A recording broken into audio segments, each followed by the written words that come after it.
spirit that's in you is to be innovative, to defy the odds, to go against the grain, to go against tradition, to do a new thing, to do a radical thing.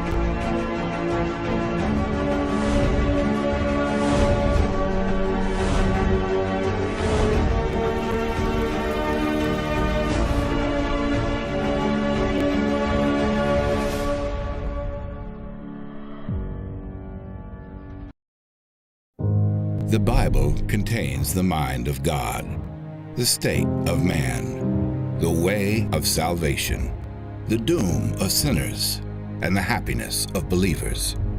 Its doctrines are holy, its precepts are binding, its stories are true, and its decisions are immutable.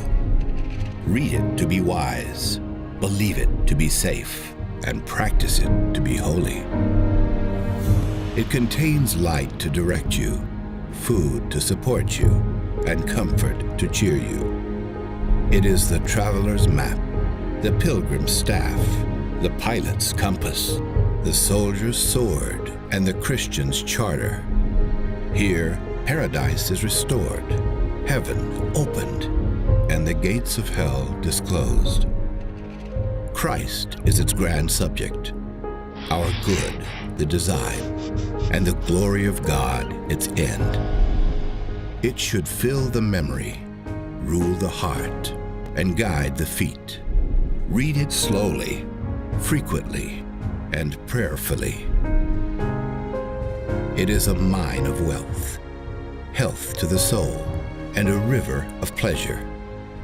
It involves the highest responsibility, will reward the greatest labor, and will condemn all who trifle with its sacred contents.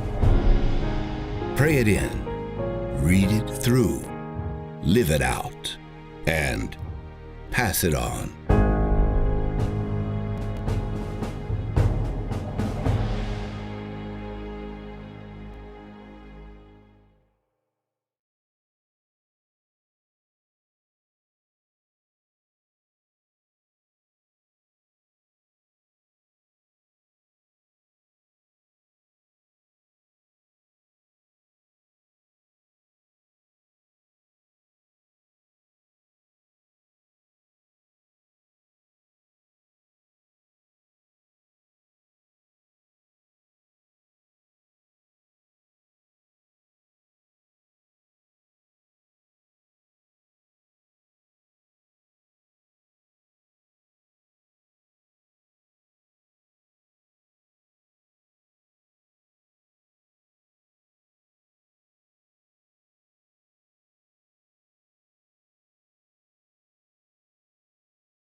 All right, family.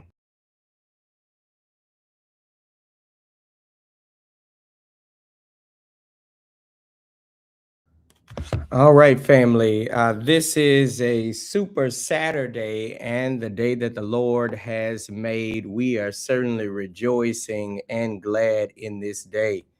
I want to take this opportunity to welcome you to the Takeoff Prayer Call, a ministry of Igniting the Flame, and how deeply grateful and glad I am for each of you and your daily commitment to prayer and to seeking God as we endeavor to start every day the right way, even a Saturday, because we know that time spent with the Lord is never, ever wasted, but it, in fact, always sets the tone, the pace, the tempo for our day, whereby we can boldly declare, this day was made for me, and I was made for this day. Come on, can y'all declare that? I want to see you.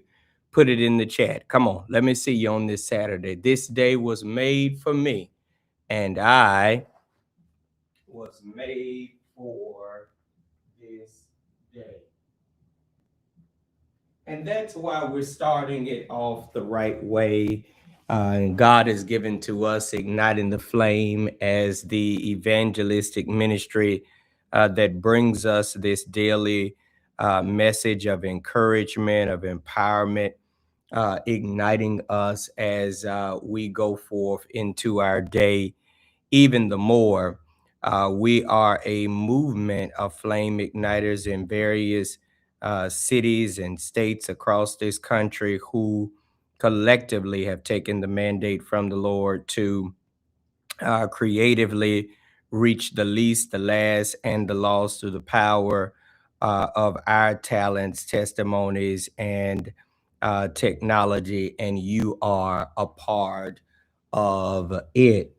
Hey, we're on day 13 of our time of fasting and prayer, and others of you, I think, Grace, today is the last day, and others of you are kind of on your own rhythm of fasting, but at least from the central perspective, we are on day 13.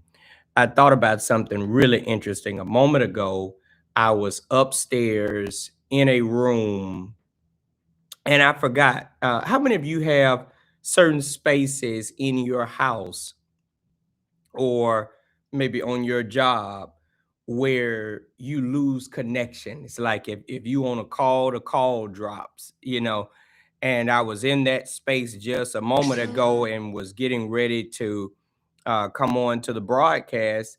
And all of a sudden, it said, oops, we lost connection, reconnecting. And I thought about that, y'all, how it is so easy to lose connection. What is this time of fasting and prayer all about? It's about us reconnecting with the Lord. And I hope that despite the challenges with food and other areas where you may be weak in, that you can feel yourself reconnecting with the Lord. And I think also when you look at the desires and cravings that you're having right now, right? It should help you to reconnect with yourself, to be aware of the things that you are highly dependent upon. And I've looked at some things over this time of fasting and prayer. I was like, man, I really kind of depend on that for my boost here. I depend on this for that, this for that. And the ultimate thing is that fasting is to bring us into a greater dependency upon the Lord as you break dependencies upon things that may be pulling you from God or may have become a little God in your life. Okay. Now, that ain't what my message is about, but let me just say again, good morning to everyone. We're praying for all of our sick, shut in, all of our bereaved. I see Reverend Omar right on. Good morning. I see some of the Grace Mothers Ministry. Actually, I'll be at Grace, don't tell nobody, next week for the funeral of Mother Betty Carter.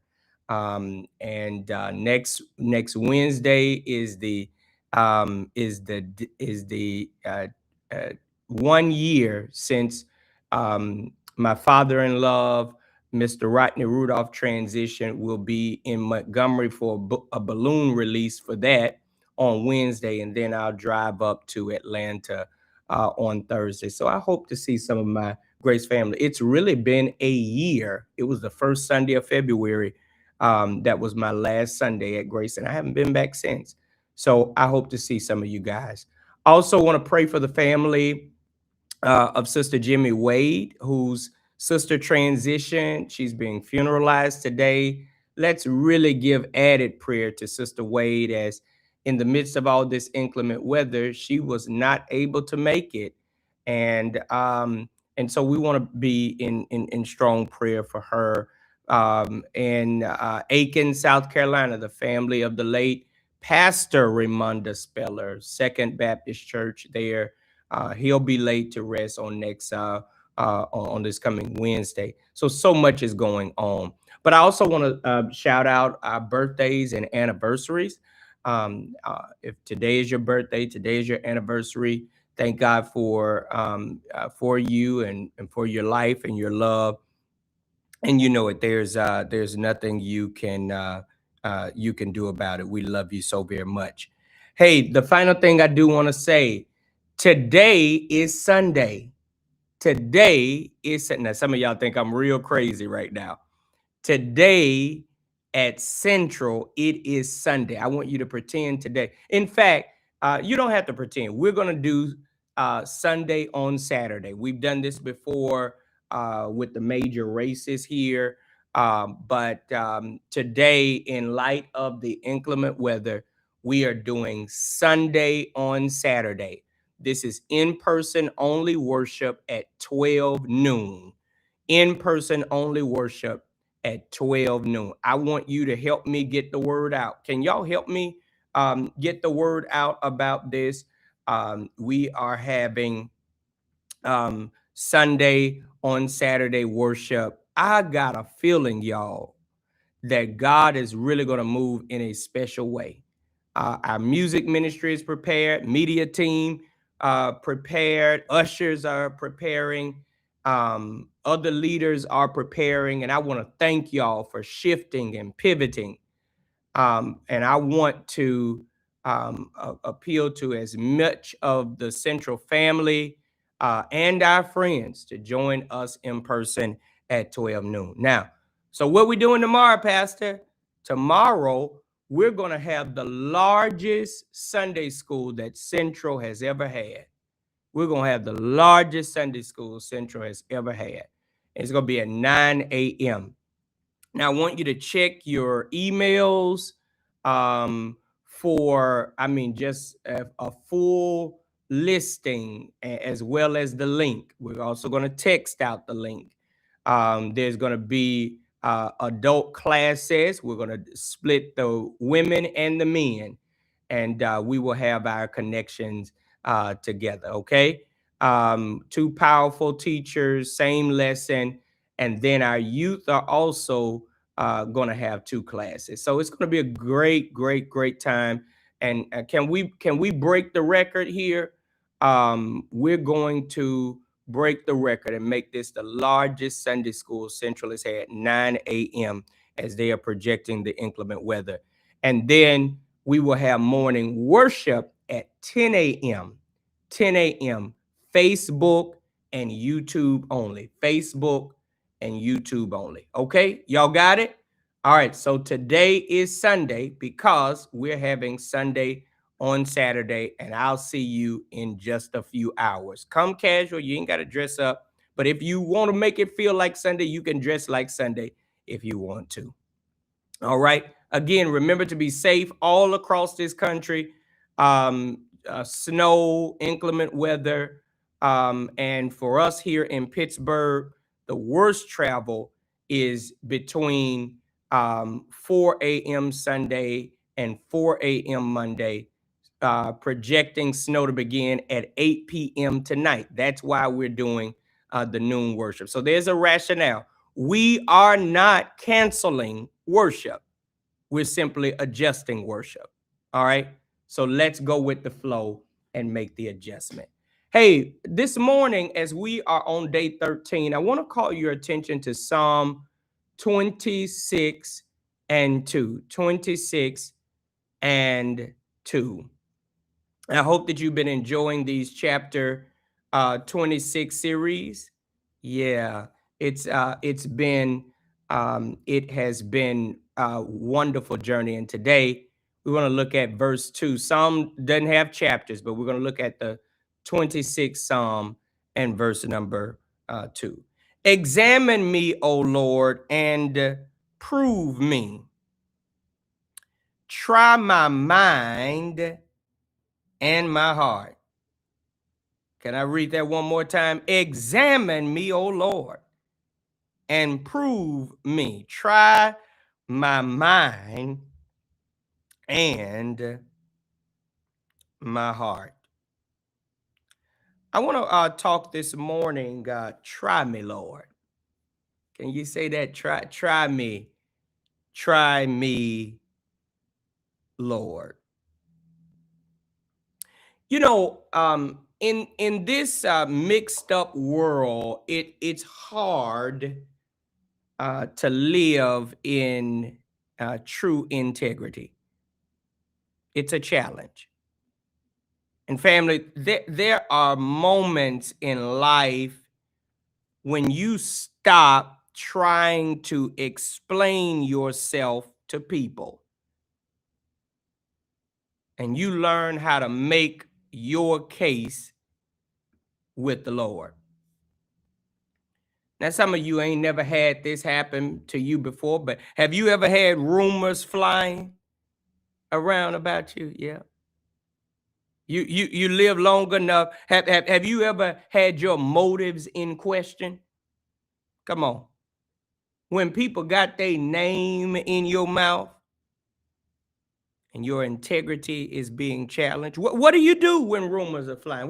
What do you do, Pastor, when your motives are questioned? What do you do when people have their name, your name in their mouth, and on every hand they're trying to challenge and attack your integrity? Psalm 26 is what you pray. Psalm 26 is what you pray when people are trying you. Come on, I want to make sure I'm on the right broadcast this morning. Is there anybody that's ever had people try you?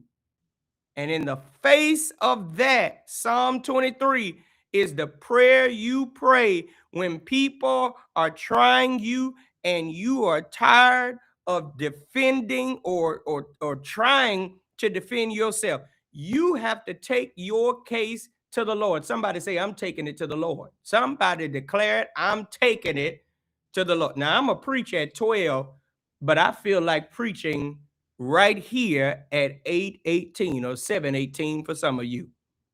You got to learn how to pray, Lord, you know.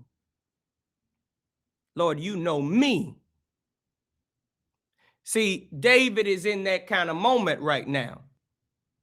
And David doesn't ask God to change the situation first. In fact, he says, Lord, first, I want you to examine me. Sometimes it ain't the situation. Sometimes it's me. Now that's a dangerous faith because that shifts our perspective. See, most of us want vindication without inspection.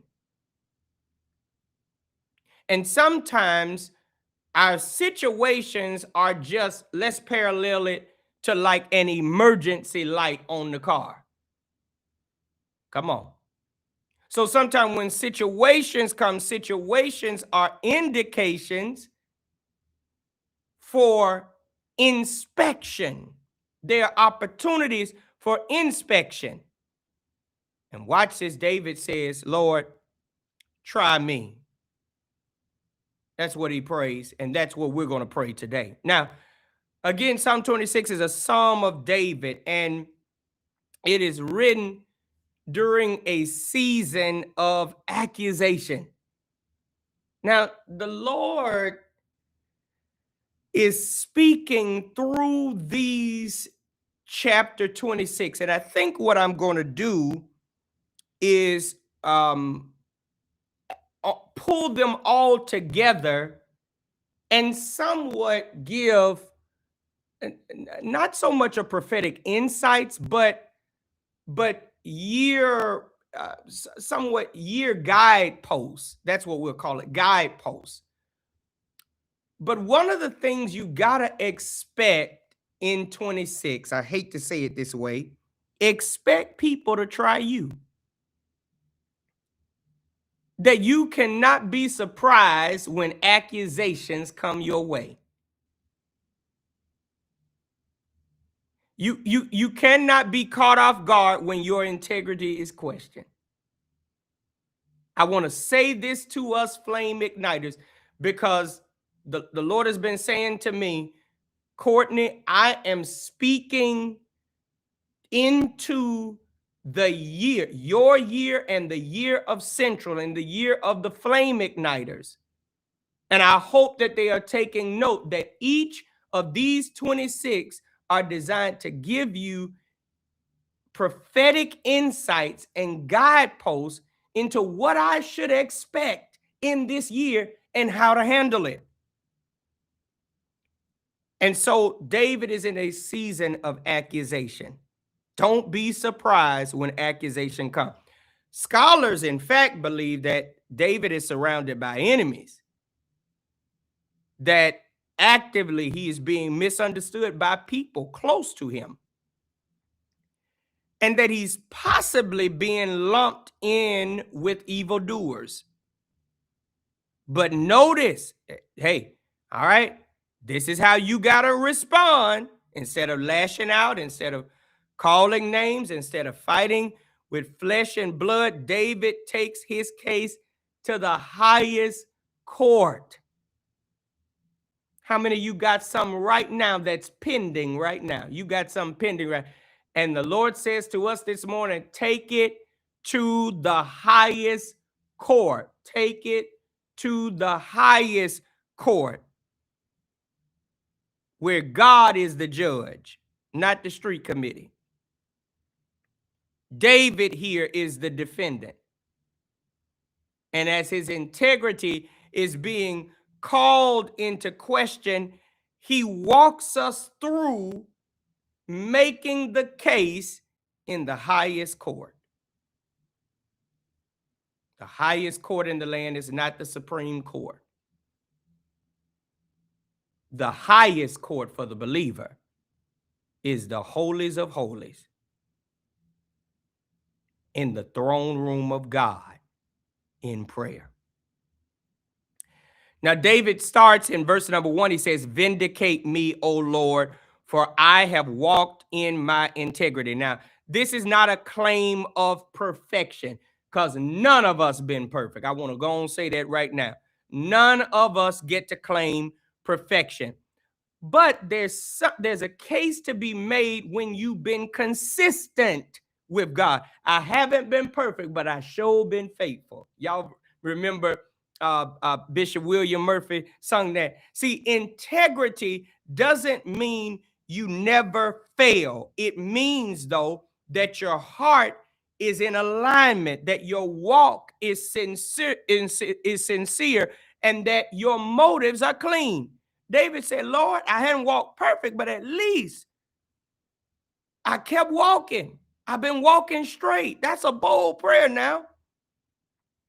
And he says, at this point, God, I'm not going to get into a back and forth with people for them to vindicate me. He says, God, you vindicate me. Because when God clears you, I don't care what a person tries to do, they can't condemn whom God has cleared. You remember the old church used to say, let it go, turn it over to God, let him fight your battles. See, grandmama them understood, if God knows the truth, if God sees your heart, if God understands your motives, you ain't got to clap back. You ain't got nothing to prove. God will handle your name. Now, this is easier said than done. I'm going to tell you. I'm going to keep it a buck with you. Hey, Pastor, you don't know. Yes, I do know. You don't know how I know, but I sure know. Because I've had my name drugged. I've had attacks come against me. But can't nobody vindicate us like God. And then he continues in verse number 2. He says, examine me, try me.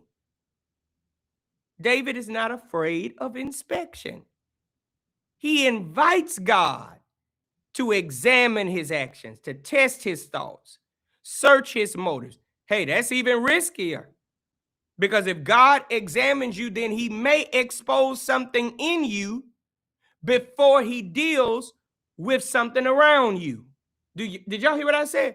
Sometimes God will expose something in you before he deals with what's going on around you. And maybe he allows what's going on around you to reveal or expose something in you. But David would rather be corrected by God than to live life in the cycle of condemnation with folk around him. And notice he said, try my mind and my heart. This is representative of him basically saying, hey, look at all of me. In Hebrew thought, I took a Old Testament class last semester, and this is one of the things that we discussed. But in Hebrew thought, it is the mind where decisions are made, and the heart is where desires live. And I need God to check both, because I got decisions to make and I got desires in me. See, I told you that's what the fast is designed to reveal. But David says, Lord, don't just look at what I did, look at why I did it. So when you say, Lord, check my mind, Lord, look at the decisions that I make, but then check my heart to get down to why I keep making the decisions that I make.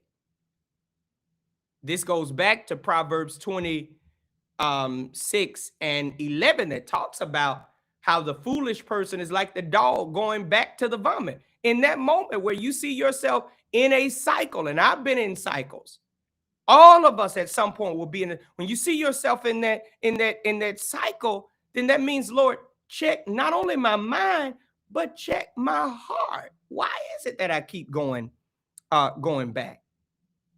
And watch this. Verse 3, he's reminded of the steadfast love of God. I'm just walking y'all through this. How many of y'all are enjoying this? I'm just walking you through this. David doesn't claim integrity because he's strong. He knows that it's the love and the grace of God that's fueling him. You didn't make it here by your own. You hear me? But God says, I've got my grace and love surrounding you, even when people are trying to come against you. There's so much more in this psalm, but let me wrap it up this way, that indeed it is a challenge to live right in a crooked world. And when you got people in this crooked world always looking over your shoulder, always trying to find something. You got people in your family always trying to find something. It's painful even when you in a church where church folk always trying to find something. It's the nature of people. But you got to rest in confidence that God sees you and that God knows your heart. And in the end, God will handle your name. You just got to keep on walking. And there comes a moment in your life where you realize, I can't waste my energy that is to be allocated on purpose, always trying to defend myself. God knows me. Bless you, my brother, and congratulations, Pastor William Baker. Man, hey, it only starts at Generation Pastor. And I thank God for what he's doing in your life. But God knows you. When you know God knows you, you don't waste the time that you should spend on purpose defending your name. Listen, when God sees your walk, keep walking. Don't veer off of the path God has for you. Here it is, trying to fight back. See, when you take a detour to go fight them, then now you've gotten off of the road of purpose. You got to know God will vindicate you. And yeah, God will use some people to help, but God is the ultimate vindicator. God will put people around you. God will put people around. Because see, some folk, they won't say stuff in your face. They'll say it behind your back. And God will make sure that the right person is in the room to check them or to make you aware. I'm not saying these things don't hurt. Lord knows they do hurt. And I want to say this in this year. This is what the Lord has spoken to me just in the past week. And he said, when you have when you have character assassination attempts, but people try to come against your name, your character, the essence of who you are. He said, now you have a moment, the character has got to continue to be the character. You can't stop being the character you are because the enemy is coming against your character. So the attacks and the accusations and the things that come against us are to distract us, to derail us, to cause us to misappropriate the energy that God has given to us. And again, maybe you're on this broadcast and you saying, well, hey, Pastor, I ain't never been to everybody like me. I don't have to deal with it. Hey, just keep on living. Or maybe this is an opportunity to reflect on how you made it through a season like that. But I believe with all of my heart that in this year, if the enemy hadn't already tried it, expect at some point in 26 for the enemy to come against your name, your character, discredit your integrity, discredit your walk, your motives. But know this, when people are trying me, keep your prayer to the Lord. Try me, Lord, and you render the final verdict. And Lord, I thank you today. Our lives are in your hands. Come on, can you just say that? Come on, say that. My life is in your hand. Come on, declare that before the Lord. Lord, my life is in your hands. And help me to stay in your hands. And when people raise their hands and their mouths against us, help us to always remember your voice is louder and your hand is greater. Whatever you do, God, don't take your hand off of our lives. Keep us focused. Keep us in faith. And we declare victory is already ours. In Jesus' name, amen. All right. Hey, y'all, I tell you, these 26, they are really hitting. They are hitting. How many of you have really been enjoying thus far? And we got at least 7 more left. Hey, because we're going into the last week. And it's all going to climax with Genesis 26 on the first Sunday of February, which makes it my official year of being pastor at Central. My year on paper. How about that? And so I am excited about how God is speaking, but most of all, I'm listening. How many of you can say, Lord, I'm listening? I'm listening. And so here's what I want you to do. Number one, if this word has been a blessing to your life, would you take a moment and share it? Yep. Take a moment and share it. Be a blessing to somebody with this word on today. And number two, if this word has been a blessing, you can be a blessing. You can be a blessing to someone with this word on today. And be a blessing to the word that's a blessing to you. You can sow a seed via Cash App. You can be a blessing to what has blessed you today. If this 26 has been a blessing to you, you can sow 26. You can sow 126. Whatever you decide to do, let's do it. The Cash App is $, Ignite CDM. You should see a flame. If you don't see a flame, then it's the wrong Cash App, okay? But $IGNITE-CDM, Ignite CDM. All right, now listen. Today is Sunday. Yep, it's Sunday on Saturday. I want to see you at 12. We got a few hours left to spread the word and to get ourselves ready. You ain't got to come dressed up.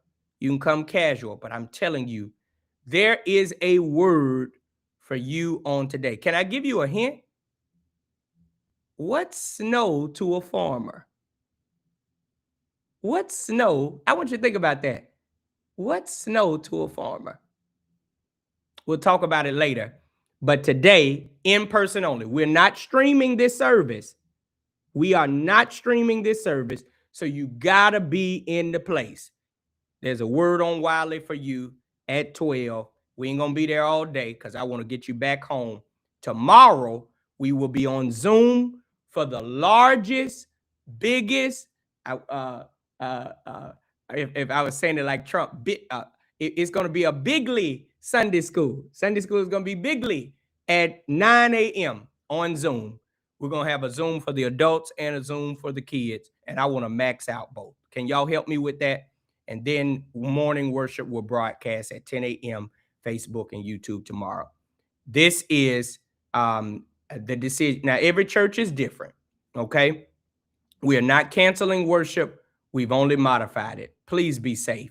I hope to see you today in person or if push comes to shove tomorrow in the virtual sanctuary. But listen, I love you. Nothing you can do about it. Be safe.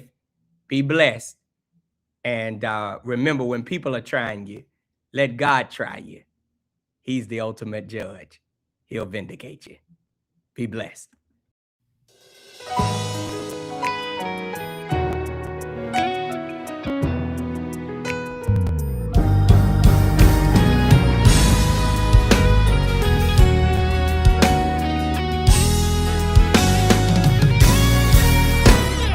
I have discovered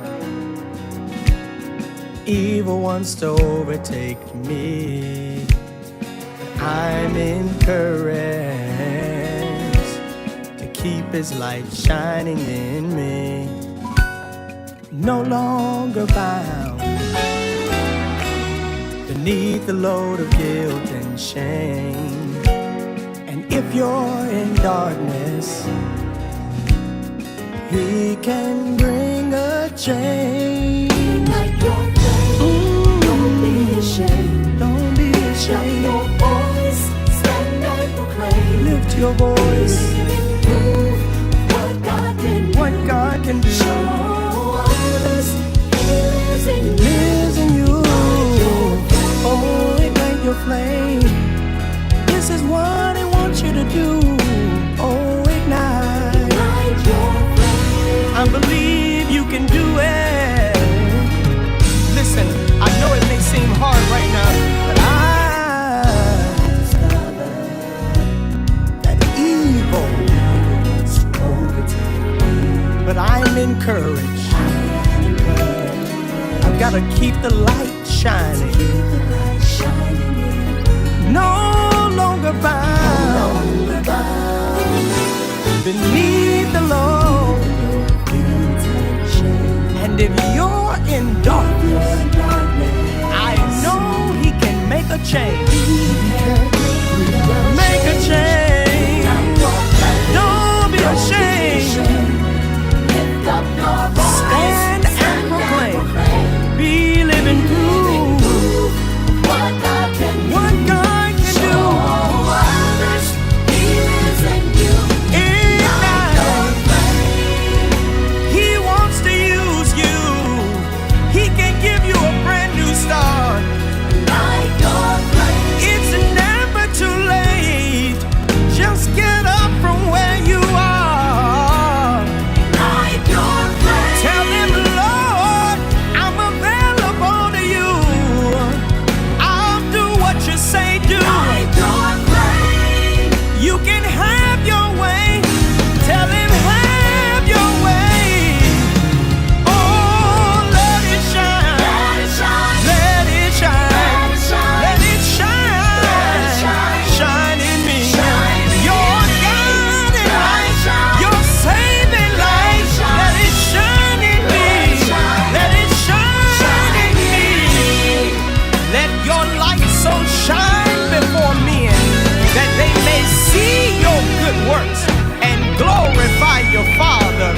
riches in heaven, reach beyond your situation and